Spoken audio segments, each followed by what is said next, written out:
I'm recording this video with the hope that I can protect people, and with the hope that people are aware that what we are experiencing right now, the severity is much worse than how some people try to downplay the economy. Now, constantly there are real estate agencies organizing seminars, or people who are heavily vested into the real estate market, who has this vested interest to convince you that it is still a good time to buy, even though volume is down. Now, if today you are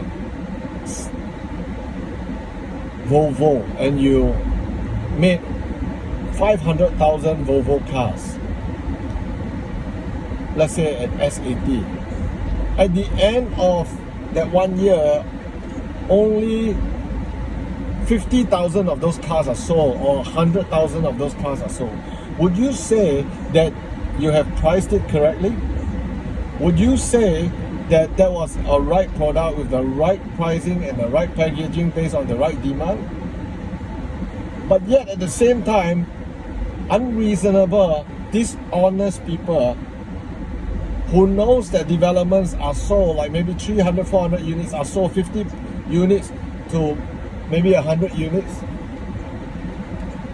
are constantly telling you that the result is fantastic.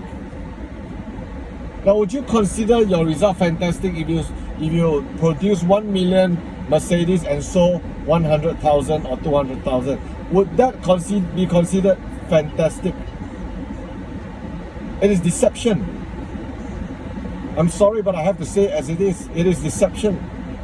Now, you need to protect yourself and understand that this market is more severe than what we've ever experienced. In 1997, when we had the Asian financial crisis, GDP went down 2% and property prices came down 50%.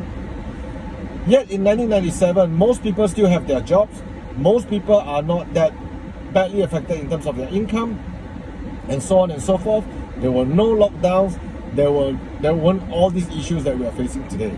In 2003, with the SARS and with the Iraqi war, same thing. Everything was generally, yes, we know that there were some financial setbacks and so on and so forth, but the market, I dare say, were many times healthier than today. And then in 2008, we have the subprime, and again, there were no lockdowns, no issues of thousands of restaurants closing and so on. So how severe is this market? Based on the so-called new way of living, we are going to experience people who will have to practice social distancing all the way till next year, or so on and so forth. So how does this impact the market? Restaurants can only be 50% full, or maybe even less, 30% for social distancing. Offices will only be allowed to be like 30 to 50% full, again, social distancing. Every workspace, which means every workspace will see all the employees being rotated, or some employees being terminated, because you can only accommodate so many people.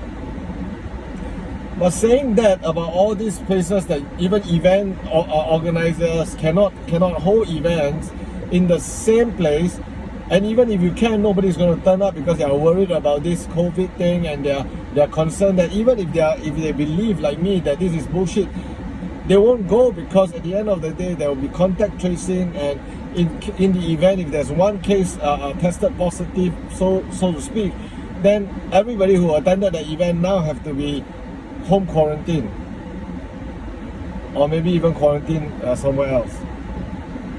So events are gone. Restaurants, same thing. People are not going to go there and visit restaurants, and because of contact tracing, and because of the fear of being locked down for another 2 weeks if there's a case appearing in that restaurant, and so on and so forth. So this is happening more and more, and people are cooking more and more at home. That's why supermarket prices are gone up.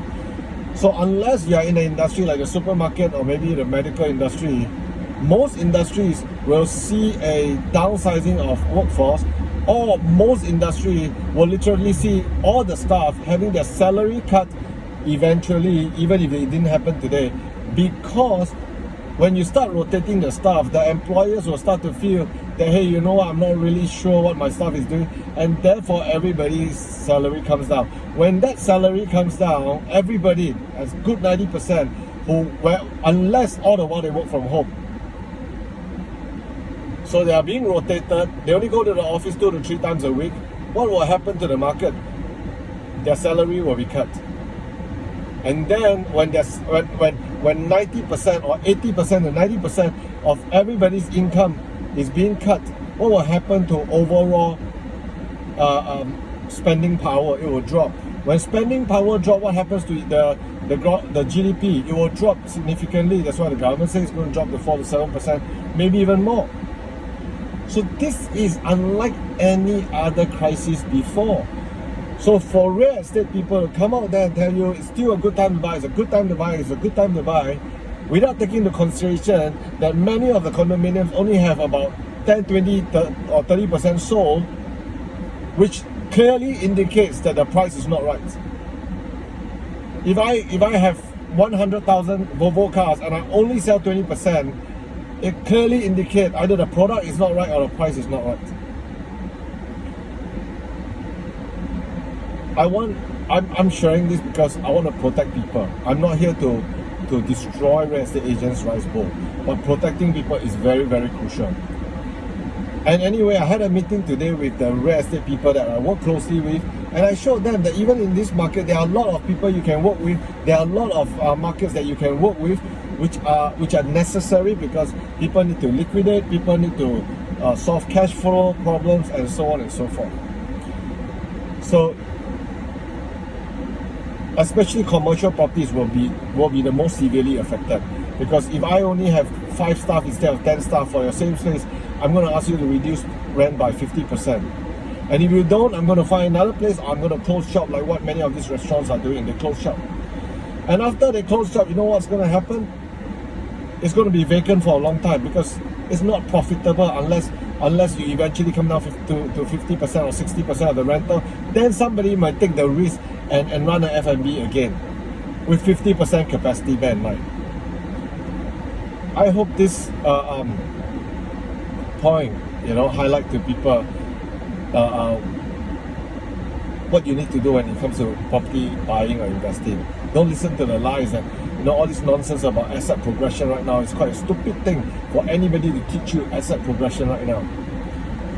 Because the reality is this: they like to draw a line from the bottom to the top, from 1965 to 2020. But you don't realize that in between, from 1965 to 1997, we went from a kampong to a metropolis. So that we attain a certain level of saturation and maturity there. You find any economic graph, you'll see GDP growth, maybe in a place like Shenzhen, very high in the beginning, but eventually it drop. So the growth was stopped or slowed down. And then you'll be affected by economic conditions. But Singapore did a second phase of growth. That was in the late 90s, 2000 to about 2013. So that's why you had another phase of growth, because we went from a metropolis to a global city. So there is this clear transformation of kampong to metropolis to global city. And now that we are a global city, where do we go next?